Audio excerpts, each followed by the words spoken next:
मैले मेरो जीवनमा भोगेका कुनै पनि पलसँग गुनासो छैन र दुःख पनि छैन। बितेका सबै समयहरू सुखद रहे यसको आशा यो पनि होइन।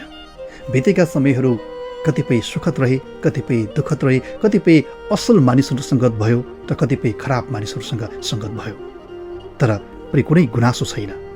किनकि असल मानिसहरू र सकारात्मक समय र सुखद समय र परिस्थितिहरूले मलाई दिएको अवसर र खराब परिस्थिति र खराब मानिसहरूबाट मैले पाएको अनुभवको आधारमा आज म यहाँ छु। ती दुवै अवसर र अनुभवहरू मेरा आगामी दिन र आजको दिनको आधार हो, जग हो। त्यसैले तपाईँ पनि जीवनमा कहिलेकाहीँ खराब मानिसहरूसँग, खराब परिस्थितिहरूसँग ठोकिनु भएको छ अथवा उनीहरूसँग तपाईँको यतिखेर जम्काभेट भएको छ भने नआत्तिनुस्।